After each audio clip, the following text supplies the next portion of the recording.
الحمد لله رب العالمين والعاقبة للمتقين ولا عدوان إلا على الظالمين وأشهد أن لا إله إلا الله ولي الصالحين وأشهد أن محمدا عبده ورسوله وصفيه من خلقه وخليله سيد الأولين والآخرين اللهم صل عليه وعلى آله وصحبه ومن اتبعهم بإحسان إلى يوم الدين أما بعد. Mes chers frères et sœurs, aujourd'hui avec l'aide d'Allah Tabarak wa Ta'ala, le thème de notre prêche est à ceux qui craignent la pauvreté. À ceux qui craignent la pauvreté. Malheureusement, nous vivons une époque où nombreux sont ceux et celles qui se sont tellement attachés à la dunya, ils se sont tellement éloignés d'Allah qu'ils ont peur. Ils ont peur d'être touchés par la pauvreté, de ne pas pouvoir payer leurs factures, de ne pas pouvoir manger à leur faim. Et c'est pour cela qu'on va, bi'idhnillah subhanahu wa ta'ala, nous concentrer dans cette khutbah sur 3 points. Le premier point, et j'aimerais, Allah yabarik fikum, que vous ressortiez de cette khutbah avec ces 3 points enregistrés. Le premier point, que vos cœurs soient apaisés par la certitude que la subsistance est entre les mains d'Allah subhanahu wa ta'ala seul. Et que ce qui vous est destiné vous parviendra forcément. Enregistre-moi ça. Ta subsistance, elle est entre les mains d'Allah. Ce qu'Allah t'a destiné te parviendra forcément. Rien n'en sera perdu, pas même le plus petit montant. Et rien ne sera retardé, pas même d'un instant. Nos ancêtres ont-ils vécu sans subsistance? La réponse est non. Nos parents ont-ils vécu sans subsistance? La réponse est non. Et nous aussi, ainsi que ceux dont nous avons la charge, nous ne vivons que grâce à une subsistance qu'Allah subhanahu wa ta'ala seul accorde. Allah subhanahu wa ta'ala dit pour rassurer et apaiser nos cœurs, وَمَا مِن دَابَّةٍ فِي الْأَرْضِ إِلَّا عَلَى اللَّهِ رِزْقُهَا. Il n'y a pas une créature sur terre dont la subsistance n'incombe à Allah. Il n'y a aucune créature qui se déplace sur la terre, qu'il s'agisse d'un être humain ou d'un animal, terrestre ou marin, marchant, volant, nageant ou rampant, sans que sa subsistance ne soit assurée par Allah. Notre subsistance ne dépend ni de l'Orient ni de l'Occident, ni d'un dirigeant ni d'un commerçant, ni d'un homme généreux, ni d'un clan, ni d'une entreprise, ni d'une institution, ni même d'un parent ou d'un enfant. Notre subsistance dépend d'Allah. Et Allah nous ordonne à chercher notre subsistance auprès de lui seul. Allah Ta'ala nous dit فَابْتَغُوا عِنْدَ اللَّهِ الرِّزْقَ وَاعْبُدُوهُ وَاشْكُرُوا لَهُ إِلَيْهِ تُرْجَعُونَ. Recherchez votre subsistance uniquement auprès d'Allah. Adorez-le et soyez reconnaissants vers lui, car c'est vers lui seul que vous serez ramenés. Allah Ta'ala nous dit également الَّذِي خَلَقَكُمْ ثُمَّ رَزَقَكُمْ ثُمَّ يُمِيتُكُمْ ثُمَّ يُحْيِيكُمْ. C'est Allah seul qui vous a créé et accordé votre subsistance. Ensuite, il vous fera mourir, puis vous redonnera vie. Alors que les cœurs s'apaisent, que les cœurs se tranquillisent, ta subsistance est entre les mains d'Allah. Il n'existe aucune créature sur terre sans qu'Allah ne prenne en charge sa subsistance, sa nourriture et tout ce dont elle a besoin pour vivre. Mes chers frères, mes chères sœurs, se rappeler de cette réalité, y revenir régulièrement, y réfléchir encore et encore, dans l'aisance comme dans la difficulté, dans la richesse comme dans la pauvreté, permet de détacher le cœur des créatures en matière de subsistance. Permet de détacher le cœur des créatures en matière de subsistance. Donc le premier point, je veux que tu l'enregistres, c'est que tu dois garder cette certitude dans ton cœur que ta subsistance elle est entre les mains d'Allah subhanahu wa ta'ala et que ce qui t'est destiné te parviendra forcément. Allah t'a destiné que tu mourras en ayant tant d'enfants, en ayant telle richesse, en étant propriétaire de tel bien, tu ne quitteras pas cette vie sans avoir consommé la subsistance qui t'était destinée. Donc apaise bien ton cœur et garde en tête que ton risque il est entre les mains d'Allah. Ça c'est le premier point.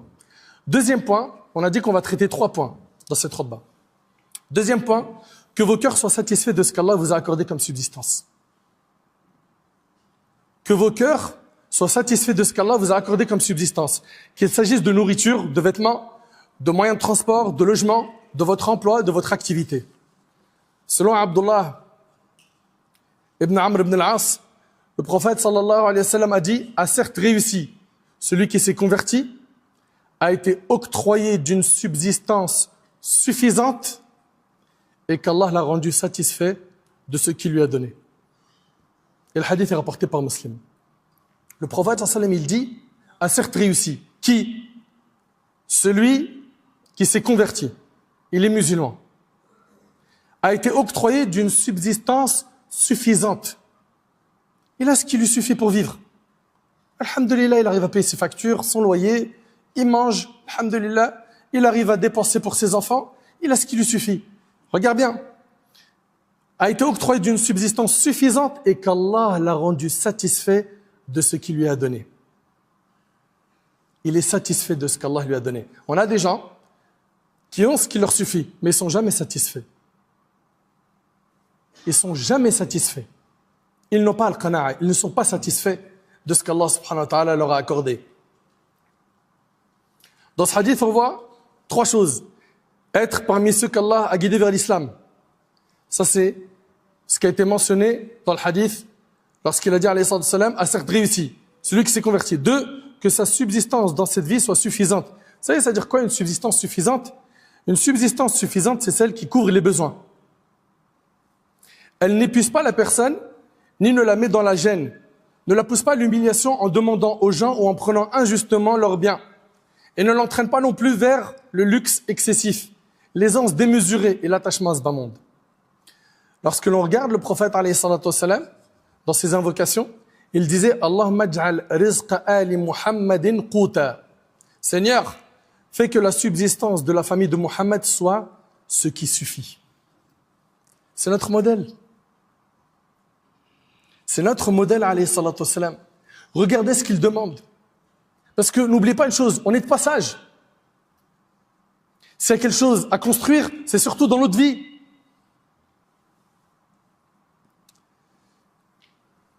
Le prophète sallam, il disait, Seigneur, fais que la subsistance de la famille de Muhammad soit ce qui suffit. Beaucoup de savants ont tiré de ce hadith que vivre avec le nécessaire, c'est-à-dire le suffisant, est meilleur que la pauvreté et même meilleur que la richesse.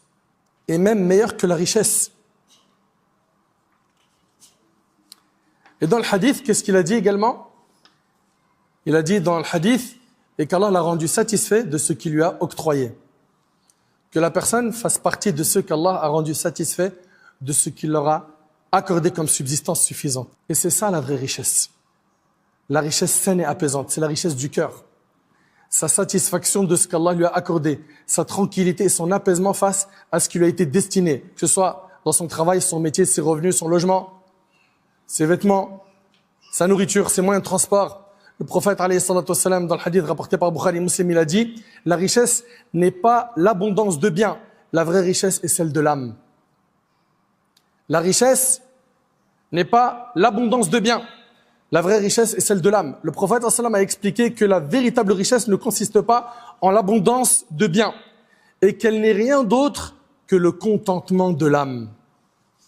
Muhammad ibn al-Munkadir, rahimallah, disait, la satisfaction est une richesse qui ne s'épuise jamais. Est-ce que tu es satisfait de ce qu'Allah t'a donné? Ou est-ce que tu es toujours dans les comparaisons à ceux qui ont plus que toi dans le domaine matériel? C'est-à-dire que, alhamdoulilah, tu as un véhicule qui passe son contrôle technique chaque année, nickel, des petits réglages, et il roule bien, il n'a pas de problème de santé. Certains, non. Ils sont tout le temps en train de se comparer à celui qui a sorti le dernier BM, le dernier Mercedes, le dernier iPhone. Et il est frustré tout le temps. Elle est frustrée tout le temps. Parce qu'il n'arrive pas à se satisfaire de ce qu'Allah leur a donné. Écoutez attentivement ce qui arrive.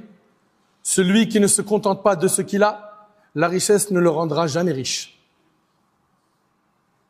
Celui qui ne se contente pas de ce qu'il a, la richesse ne le rendra jamais riche. Il sera jamais heureux, il sera jamais satisfait, quoi qu'il ait comme bien matériel. Vivre avec peu, accompagné de tranquillité, est plus agréable que posséder beaucoup avec des soucis. L'homme intelligent combat son avidité par la satisfaction. Combat cet amour excessif que tu as pour la dunya par la satisfaction. Aux gens, celui qui se satisfait de ce qu'il a verra son cœur apaisé. Il verra son cœur apaisé. On a donc dit, premièrement, que ton cœur soit apaisé par la certitude que la subsistance est entre les mains d'Allah subhanahu wa ta'ala seul. 2, que ton cœur soit satisfait de ce qu'Allah t'a accordé comme subsistance. Et le troisième point, et c'est avec ça qu'on termine le prêche, ne pas craindre la pauvreté dans l'avenir. Ne pas craindre la pauvreté dans l'avenir. Ni pour soi-même, ni pour sa famille, ni pour ses enfants, ni pour ses parents, ni pour ses proches. Même si les économistes et les politiques alertent sur la faiblesse de l'économie, la hausse des prix, la rareté des emplois, la baisse des salaires, l'augmentation du chômage, la progression de la pauvreté ou la propagation des famines. N'aie pas peur pour ton risque, car les subsistances des serviteurs sont déjà écrites. Personne ne vivra sans recevoir sa part de subsistance, qu'il le veuille ou non. Et personne ne quittera ce monde sans avoir perçu entièrement ce qui lui a été décrété, sans rien en perdre. D'après Abu Darda, radiyallahu anhu, le prophète sallallahu alayhi wa sallam a dit, certes, la subsistance, écoutez bien ce hadith, certes, la subsistance demande plus le serviteur que son terme de vie ne le demande. Et c'est rapporté par l'imam al-Tabarani. Ça veut dire quoi? C'est-à-dire que ce qui a été décrété à une personne comme subsistance, argent et autres, va lui parvenir quoi qu'il en soit. Et d'ailleurs, c'est pas de la pauvreté qu'il faut avoir peur, c'est plutôt de la richesse. Combien de personnes se sont retrouvées riches et ils ont oublié Allah? Dans un hadith rapporté par l'imam al-Bukhari et Muslim, le prophète sallallahu alayhi wa sallam, il a dit, par Allah, ce n'est pas la pauvreté que je crains désormais pour vous, mais je crains plutôt que les richesses de ce monde vous soient offertes, comme elles le furent à ceux qui vous ont précédés, que vous vous rivalisiez les uns avec les autres pour les obtenir comme ils l'ont fait, et qu'elles causent votre perte comme elles ont provoqué la leur. Allahu Akbar. Sachez que vous n'êtes pas, par Allah, plus aimé d'Allah que son messager, alayhi salatu wassalam, ni plus noble, ni plus méritant, ni plus élevé en rang auprès de lui que lui. Et pourtant, Allah a repris l'âme de notre bien-aimé, alayhi salatu wassalam, alors qu'il vivait dans une grande simplicité, avec très peu de moyens. L'imam Muslim, rahimahullah, rapporte, d'après Aïcha, la femme du prophète, alayhi salatu wassalam, elle dit, le messager d'Allah, alayhi salatu wassalam, est mort sans jamais avoir été rassasié 2 fois dans une même journée de pain et d'huile. Le messager d'Allah, alayhi salatu wassalam, est mort sans jamais avoir été rassasié 2 fois dans une même journée de pain et d'huile. Selon Urwa, Aïcha radiyallahu anha a dit, par Allah mon neveu, nous voyons le croissant de lune, puis le suivant et encore le suivant, sans que dans cette période de 2 mois, on ait allumé le feu dans l'une des maisons du prophète sallam. Je lui ai posé la question, ô ma tante, de quoi vous nourrissiez-vous? Elle a dit de 2 aliments, les dattes et de l'eau, rapporté par Bukhari Muslim. 2 mois où le prophète sallam, il se nourrissait de dattes et de l'eau. On n'allumait pas un feu pour faire à manger. Allahu Akbar. Tu te plains de quoi? Tu te plains de quoi? Ton seul souci, c'est que tu n'arrives pas à dire Alhamdulillah. Tu ouvres le frigo, khayrat, énormément de biens. Tu manques de quoi? Tu as un toit, tu as à manger, tu as des vêtements.